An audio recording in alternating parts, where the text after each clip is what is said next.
Assalamualaikum warahmatullahi wabarakatuh. Apa kabar teman-teman semuanya? Saya harapkan teman-teman senantiasa dalam keadaan sehat selalu. Amin. Amin ya rabbal alamin. Baiklah teman-teman, kita lanjutkan belajar kita. Belajar sirah nabawiyah, sejarah hidup Nabi Muhammad Sallallahu Alaihi Wasallam. Pada video sebelumnya, kita sudah belajar tentang perjalanan Rasulullah hijrah dari Makkah ke Madinah yang penuh dengan lika-liku. Ada beberapa peristiwa penting yang kita bisa pelajari, teman-teman bisa tonton di video-video sebelum ini. Dan Nabi Muhammad sampai juga di tanah Madinah, dalam hal ini adalah Kuba. Kuba itu adalah pinggiran kota Madinah, dan Nabi Shallallahu Alaihi Wasallam sempat bermalam di sana selama beberapa hari dan mendirikan masjid, yaitu Masjid Kuba yang berdiri kokoh sampai hari ini dengan bangunan yang modern. Nabi Shallallahu Alaihi Wasallam juga melakukan sholat Jumat bersama rombongan dan juga kaum Ansar, yang pada hari ini juga kita bisa melihatnya. Tempat yang dipakai sholat Jumat tersebut hari ini berdiri kokoh, yaitu Masjid Jum'ah yang ada di Madinah sana, teman-teman. Nah, baru Nabi Shallallahu Alaihi Wasallam melanjutkan perjalanan menuju Madinah. Nah, kalau kita lihat jarak antara Kuba dengan kota Madinah itu kurang lebih berjarak 5,4 km, teman-teman. Itu diambil dari jarak antara Masjid Kuba dengan Masjid Nabawi, itu 5,4 km. Jadi kalau misalkan mau napak tilas, jarak 5 km itu jalan kaki pun masih sanggup, yang masih sehat. Yang anak-anak muda itu bisa napak tilas, berjalan kaki atau naik sepeda. Itu masih terjangkau, teman-teman. Oke, teman-teman, kita langsung saja masuk ke sebuah tema, yaitu Rasulullah Shallallahu Alaihi Wasallam memasuki kota Madinah. Kita mulai ya, teman-teman. Seusai sholat Jumat, Nabi Shallallahu Alaihi Wasallam memasuki kota Madinah. Dan dari sejak hari itu kota Yathrib dinamakan dengan Madinatul Rasul atau kota Rasulullah, yang kemudian diungkapkan dengan Madinah, tentunya supaya lebih ringkas. Hari itu adalah hari bersejarah yang amat agung. Rumah-rumah dan lorong-lorong ketika itu bergemuruh bekikan tahmid atau pujian dan takdis atau penyucian. Wanita-wanita Ansar menyaksikan bait-bait berikut sebagai ekspresi kegembiraan dan keriangan. Bait-bait berikut adalah, kita baca teman-teman ya. Bulan purnama telah menyinari kita. Dari Thaniyatul Wada, kita bersyukur selama ada yang berdoa kepada Allah. Wahai orang yang diutus kepada kami, engkau telah membawa perkara yang ditaati. Itu, teman-teman. Kita lanjutkan. Sekalipun orang-orang Ansor bukan orang-orang yang banyak harta, masing-masing individu bercita-cita rumahnya disinggahi Rasulullah Shallallahu Alaihi Wasallam. Saat melewati satu persatu rumah orang-orang Ansor, mereka mengambil tali unta beliau, begitu juga perbekalan, perlengkapan, senjata, dan tameng. Setiap mereka lakukan demikian, beliau selalu berkata kepada mereka, biarkan ia lewat karena ia telah diperintahkan.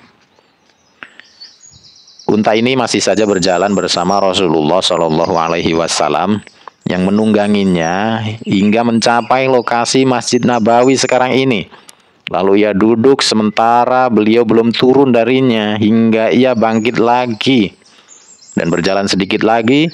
Kemudian ia menoleh, lantas kembali lagi dan duduk di posisi semula. Barulah beliau turun darinya. Itu adalah kediaman Bani An-Najjar, para paman beliau dari pihak ibundanya. Hal tersebut merupakan taufik Allah kepada mereka. Sesungguhnya beliau sangat ingin singgah di rumah para pamannya tersebut agar dapat memuliakan mereka dengan hal itu. Orang-orang menawari Rasulullah Shallallahu Alaihi Wasallam agar singgah di kediaman mereka. Lalu Abu Ayyub Al-Ansari bergegas mengambil sarung pelana milik beliau dan membawanya masuk ke rumahnya. Maka Rasulullah berkata, seseorang akan ikut bersama sarung pelananya. Lantas datang As'ad bin Zurarah sembari mengambil kendali untanya dan kebetulan berada di sisinya. Dan dalam riwayat Anas pada Sahih Al-Bukhari disebutkan Nabi Allah Shallallahu Alaihi Wasallam berkata, mana rumah keluarga kami yang lebih dekat? Maka berkatalah Abu Ayyub, aku wahai Rasulullah, ini rumahku dan ini pintunya. Kemudian dia pergi lalu disiapkan untuk kami tempat tidur siang. Beliau berkata, bangunlah kalian berdua atas berkah Allah. Setelah beberapa hari istri beliau, Saudah, dan kedua putri beliau, Fatimah dan Ummu Kulthum tiba di Madinah bersama Usamah bin Zaid dan Ummu Aiman. Selain mereka, Abdullah bin Abu Bakar beserta keluarga besar Abu Bakar, diantaranya Aisyah juga berangkat bersama dan tiba di Madinah. Sementara itu Zainab masih tinggal bersama Abul As suaminya. Dia tidak dapat berangkat hingga usai perang Badar, barulah dapat melakukannya. Aisyah menuturkan, ketika Rasulullah Shallallahu Alaihi Wasallam tiba di Madinah, Abu Bakar dan Bilal diserang sakit. Lalu aku mengunjungi keduanya sembari berkata, wahai ayahanda, bagaimana keadaanmu? Wahai Bilal, bagaimana keadaanmu?